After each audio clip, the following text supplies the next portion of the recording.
When I started my gameplay on Gore Screaming Show, I was full of energy, full of excitement to get into a visual novel I haven't played yet. I searched up a guide which advised players to first play Akane's Aoi. I decided to play as the guide said, and started making choices to get Akane. If you have seen the gameplay that I posted on this channel, you might already know my opinion on Akane, and I wanted to explain it in this video. Of course, this video will contain spoilers about Gore Screaming Show. During my gameplay, I had to take several pauses. My enthusiasm slowly faded. I lost interest in the characters very early on, the characters I was supposed to be trying to get closer to. My feelings turned from dismay to annoyance, which then turned to hatred. I had to edit the videos heavily because I was grinding my teeth as I was trying to get through Akane's Aoi while voice acting her lines. I hated the choices Akane and Kyoji did. I couldn't understand them, nor did I try to understand them. In my mind, I thought of them as dumb kids that were poorly written, and I had to take pauses to vent my frustration at just how angry I was at how irritating their actions were. To me, none of their choices made sense. The way they spoke and interacted with each other and characters around them made me want to shake them and show them just how alien and weird they are. People around me say I have way too strict of a moral compass and heavy rules for myself. The thing I can always rely on and take pride in is my extreme self-discipline and logicality when it comes to decision making. But to most people, that is what's weird and alien about me. It's bizarre and abnormally cold for a person to be so strict with themselves, to treat themselves like a test subject, and to give rules to themselves, to deny their self of pleasure and wants, only to do things calculated and cold. No matter what I do in life, I always calculate if it will cause me harm, if it's a logical thing to do, if I have enough energy, money, time to do it, if it won't damage my body further, and if I will gain anything out of it. If it doesn't fit my criteria or isn't worth it, I just won't do it. I won't buy myself something even if I really want it, because then I might not have enough money for necessary things. I won't travel somewhere because if I don't catch a specific bus, or if it doesn't come for whatever reason, I have no way to get back home. I won't go to an event because there's a big chance that I'll have a migraine. To me, doing things that you could predict would probably harm you, or that wouldn't work out, but you still took a risk or didn't think about it beforehand, just doesn't make sense. The thing is, I know it shouldn't, but I can't rate or understand characters that do such things. Gore Screaming Show tackles characters that deal with trauma in a way that they end up doing things that don't seem logical to other people. And that's where I had one of the biggest issues, and why I had so much frustration with the characters, because I am also like that, but in a different way. I deal with my own trauma in a way that isn't logical to other people, by being very self-critical and having a tight rein on myself, having strict rules and guidelines I follow, never stepping out of what I deem is moral or right. I don't do something out of passion or out of spur of the moment, and I also don't forgive people and put large barriers between myself and others. With Akane, the biggest issue I had was how she did things even if she knew the outcome would be bad, how she gave people several chances even if they hurt her, or she knew they could end up hurting her. The way she treated Aoi did not help her case, and altogether I just found her extremely irritating. She knew what Sadashima was like, and even after Aoi decided to speak up and tell her to open her eyes and stop doing such a stupid thing as going to Sadashima's party, she still decided to go. And then she became distressed after saying she knew what he was like all along, and she had a hint at what might happen.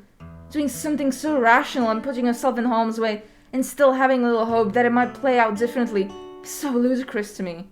But that is the reality of trauma victims. People do irrational things or do things they know the outcomes of, yet still continue to harm themselves. I realized a lot of things after watching a video that I really recommend to everyone, called Gore Screaming Show, Trauma and Growing Up by Amelie Dory. Please check out their videos and all the rest of their videos, they really are amazing. After watching that video, I had the urge to get back to Gore Screaming Show and rethink why I was so harsh on the game and characters, and I realized it was because of my own trauma. I had such a hard time playing the game because the characters were acting immature, showing clear signs of mental illness, and not thinking carefully about their decisions and hurting others in the process. And those types of people were people who hurt me when I was growing up, and that's why I have such a strong hatred towards them. Even if the characters are fictional, I just don't know how to deal with them, because my brain screams at me that they are terrible people who only hurt others and are illogical. I have lost most of my childhood memories due to trauma. My family was abusive. From my mother's side, my family would physically punish me. I grew up in a cold household where one little mistake led to me either getting beaten up, having my things thrown away, or not being allowed to have a meal. From my father's side, my father was a pedo, and my father's parents, who were the only people who cared about me, both died when I was still a teenager. Thanks to that, I developed issues with physical touch, my brain fluctuating from feeling nothing while being touched to downright hating being even close to a person or feeling their physical presence near me, to me craving human contact and wishing I had someone to hold. I also hold no sentimental value to items because I got so used to my things being thrown away or broken all the time that I had to teach myself to not get too emotionally attached to anything or expect it to be there the next day. Thanks to that, I find it very hard to understand why people have such emotional bonds with items that others give to them or that they get at events, like an Aoi's route. Taking my own trauma into account and thinking how it has molded me and how my behavior and the way I live my daily life has changed thanks to it, I realized that the things that I do that seem rational to me might seem crazy and illogical to others. Even things that I do that just seem so normal and sensible to me, like having to keep open the windows regularly and keeping my room cold. I do that because it helps me breathe in fresh air and keeps my body temperature low, which helps me with my migraines and chronic muscle pain. But from another person's perspective, they see me, a person who is visibly cold, sneezing and has purple fingers, get up and open the window and let in the cold air, and they must think I'm insane. When it comes to the way I talk and behave around people, it depends on who I'm talking to. I was diagnosed with social anxiety at a very young age. I would avoid talking to people as much as possible. I don't trust people, and I have barriers between myself and others because I haven't met a lot of good people in my life. If a person hurts me or does something I don't agree with, I don't want to be around that person. So for me, I don't understand why Akane would even want Kyoji near her, why she would even let him touch her. If a person harms me in any way, or I had a bad experience with them, I would never want to be touched by them ever again. I still don't fully understand Kyoji, and why Akane chose to be with him. To me, it seems absolutely mind-boggling why anyone would want to be with another person who they had such a traumatic experience with. How they could ever be happy and feel safe or comfortable being around the person that they had such a horrific memory of. Things that made me so uncomfortable with their relationship and not like them as characters was the fact that Kyoji, to me, as a whole, is a very unlikable character. I have very little understanding for rash people because it goes against everything I have taught myself to be. Kyoji is so rash and irresponsible and does everything out of passion without thought that nearly all of his decisions end up going against him or leading to something happening to the other characters. I avoid rash people because I cannot handle them. My mother and father were and are very spontaneous, rational people, and that's the reason why I cannot handle those types of people and why I dislike them. When I see someone do something so rash, not thinking through their life, act on impulse and not warn anyone or first ask questions and then decide, I want to tear my hair out. I want to grab them by the shoulders and shake them and tell them to care about themselves and people around them. It's not just them they are hurting, but also others. Kyoji is a prime example of that, because if he thought more about his actions, talked to others about them, asked for help, then so many horrible things wouldn't have happened to the other characters. Maybe Yuka would have been dealt with so much better or easier in every route. So that's the main reason why I hate Kyoji so much. Maybe in a way, he is written brilliantly because he perfectly captures the type of person I despise. If I was to look at Kyoji and Akane and how they make their decisions, and then look at how my father and mother made their decisions in life, I could see a resemblance. My parents dealt with their own mental and health issues. My father had migraines caused by a cyst in his brain and ADHD, but had no medication for it because at the time, mental health wasn't so advanced in our country and migraines were still mostly treated with regular pain medication. As a result, he didn't know how to deal with either and ended up doing horrendous things that cannot be forgiven. He went through life spontaneously, doing whatever gave him the biggest kick at the current time. He got into fights, did a bunch of crime, and on a whim had a child. He hurt so many people because of his actions that were rash and irresponsible, and he let me take on the burden of his sins and also gave me all of his mental and health issues. My mother, on the other hand, also has her own handful of mental issues and mood swings and makes rash decisions in her life. Her decision making is irrational. Oftentimes, I have to treat my own mother like a toddler and explain to her why she shouldn't or cannot do an absurd decision that could end up hurting not only her or others, but that she doesn't have the finances for it, or she has a job she cannot freely leave whenever she wants to, or that she has a small child she decided to have again, on a whim, that she has the responsibility for. I've had to be an adult in our relationship ever since I was a little child, also having to take care of other people, my family expecting me to be emotionally stable while they abuse me relentlessly. Thanks to that, I developed enormous paranoia in making the wrong decision and being cold and calculated with my responses and actions. I don't know what it's like to have an emotional outburst. I don't know what it's like to scream. I can't relate to somebody being emotional about something or having a breakdown. In a way, I guess I could sympathize with Kika's route the most. She grew up in a strict household that was abusive and had strict rules. It was absurd in a way that their rules didn't make sense. Because my household also didn't make sense. The rules we had in which I had to follow, whenever I visited someone else, I was shocked they didn't have. I was shocked they could eat whatever they wanted, whenever they wanted, and could talk while eating. I was shocked that children could have their own items throughout the household.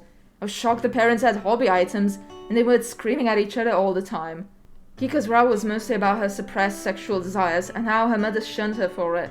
How she was supposed to be a proper girl, a clean woman.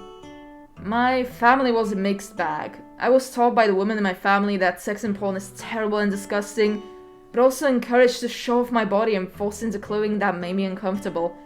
While on the other hand, the men in my family talked about how porn and sex was amazing and how good it felt, but also told how I shouldn't stand out and dress modestly or I'm going to look like a slut, which was supposedly bad. Both sides of my family, however, agreed that dressing alternatively, having fun with fashion or makeup, or being anything but straight was very wrong and I shouldn't do that. Just like how I learned how to hide my feelings, I learned how to hide my sexuality. I thankfully had access to the internet where I could expand my knowledge and slowly learn who I was.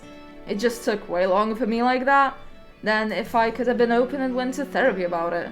But I still have to hide who I am because my family still is very much homophobic and would not talk to me if I expressed who I was. When it came to Aoi's route, I had mixed feelings. When I was playing Akane's route, I was intrigued by Aoi. I was begging for her to say more.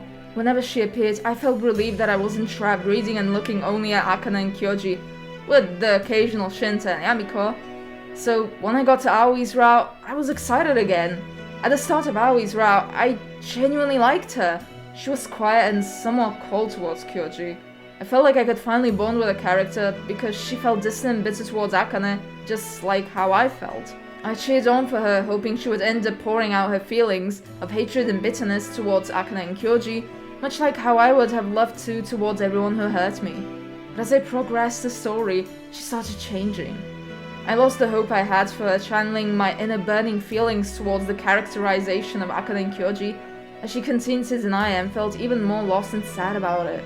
She started getting more attached to Kyoji, much to my dismay, and I felt like a husk reading the story, and rewatching the video I did, I can feel how tired I was. It exhausted me mentally, trying to read out loud how the characters were getting closer, the characters who I hoped wouldn't, one of who I had such hate towards. I think the biggest disservice I did to myself and the game was pushing myself to read everything out loud. Just the gameplay I posted has about 27 hours. Unedited, I think that was around 35 hours of me saying the text out loud, just for Akane and Aoi's routes. For context, the whole game, all routes, should take you about 30 hours. I think what made me actually mentally break down was the S scenes, especially for Akane. I personally don't play visual novels for the adult scenes, and in Gore Screaming Show, they felt double as long for me. I feel a lot of mixed feelings for the adult scenes. I don't have anyone to talk to about them, and when I played them myself, I was so put off and uncomfortable with them. I said them as quickly as I could and got through them without trying to think about them as much as I could. It's been a while, and now I'm left thinking, was it supposed to be like that? Were the scenes supposed to be that uncomfortable, that painful to experience?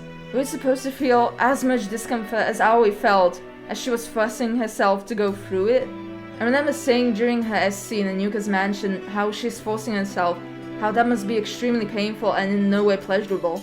That her body, probably so traumatized with what is happening in an attempt to protect her sanity, is making her come, and her brain, probably so messed up, is interpreting what she's doing as something enjoyable that she actually wants to do. I have theories how it's actually Yuka controlling them both, or at least Aoi's body, and forcing them to have that adult scene. I still don't know what the truth is, and that thought has stayed in my mind ever since. Maybe the scene could be interpreted as Aoi hiding and running away yet again from her true feelings.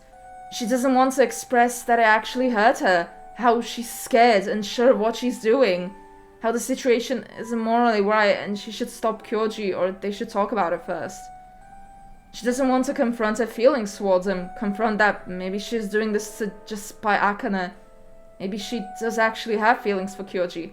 What is the truth of it all, really? If I remember correctly, Kyoji did ask her if she is in pain, but Aoi either didn't really respond or just said to continue. To me, that could just be another way of her trying to escape conflict and hiding what she truly just wants to say and do. After all of that, there's a scene where Yuka taunts her with the mirror Kyoji gave her, and Aoi, as if possessed, walks to Yuka telling her to give it back and steps into the mirror and hides in it. I found that scene truly bizarre. Did Aoi have very close feelings towards Kyoji and actually cherish the mirror? Was she upset that Yuka was messing with her and had the same bitter hatred she felt towards Akane for Yuka at that moment? Was the facade, her cold, emotionless barricade just going down and she was having an emotional breakdown? Tired of consistently being around people who didn't treat her with kindness, mocked her, and when she finally had a person, Kyoji, who gave her something she liked, taken away from her, she wanted it back. Unfortunately, Yuka probably knew that Aoi is very vulnerable and used it against her to trap her in the mirror. But it also felt a bit like Yuka was pitying Aoi. She didn't hurt her as much as the other girls. She carried out Aoi's wish to vanish, which at least in my eyes adds insult to injury. From what I understand, Aoi didn't want to be pitied. She hated the way Akane seemed to push her pity onto her, the way she treated Aoi like she was lower than her, less capable than her, less good at everything, somebody who needed to be taken care of.